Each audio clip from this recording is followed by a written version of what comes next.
A toy was not the best way to ensure a successful future, but it was hard to envision life getting worse than it had gotten with me at the helm. Nancy said, "Brianna? Should I live the rest of my life in this broom closet?" I whispered into my hands. I shook the ball and turned it up to see what rune would rise. First, it was just a glob of glitter that rose to the surface. I shook the ball again. A symbol appeared, with only a few golden flecks caught between the die and the plastic screen. The message written below the rune was clear as day. "Bless your heart."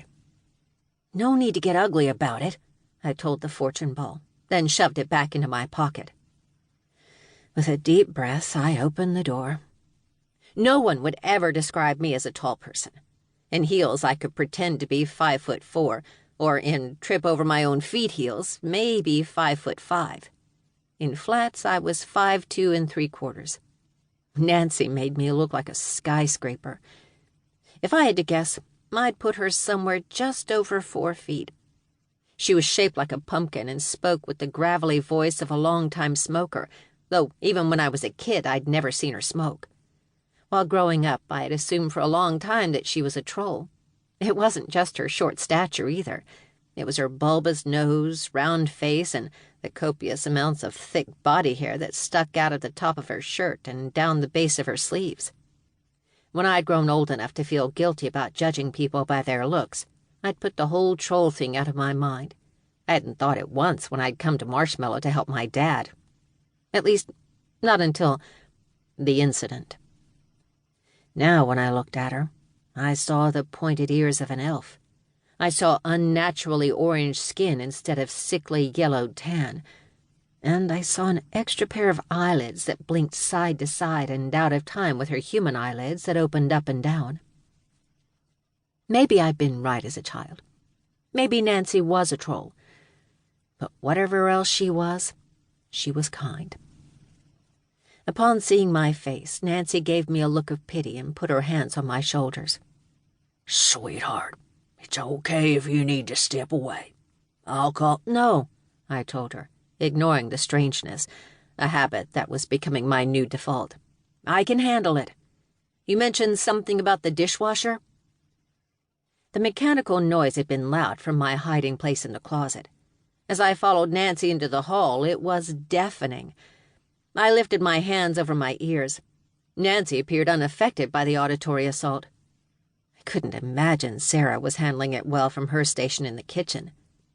Maybe I could just unplug the dishwasher and do all the dishes by hand. It wasn't the end of the world for a day or two, completely worthwhile when the money was good.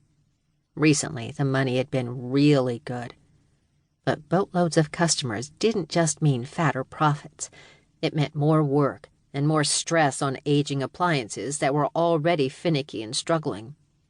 And no shift of any day in any restaurant in Marshmallow was bigger than Robertini's during Sunday brunch. My foot slipped on a surprisingly wet floor. That was never good. "I'm going to go back and grab the wet floor sign and the mop," I told Nancy. She shook her head and said something I couldn't make out with my hands over my ears. "There's a spill," I told her. She grabbed my wrist and led me around the corner. It wasn't a spill. It was a flood.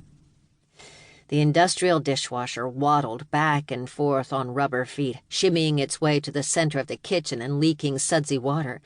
Roaring noises deepened to a grind, the metal-on-metal sound of a car wreck that preceded the impact of a head against the dash by a fraction of a second. "It's possessed!"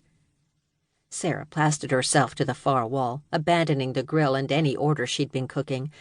I read her lips more than heard her words. Machinery didn't get possessed. Except this was Marshmallow. And maybe here it could. Nope, I couldn't think like that. This was a totally normal problem with a completely sane solution. Magic didn't exist. Keeping my balance as best as I could, I skidded across the floor toward the wayward dishwasher. With a grr-wee grr, the machine went still and silent. See? Everything was totally fine. This kind of thing...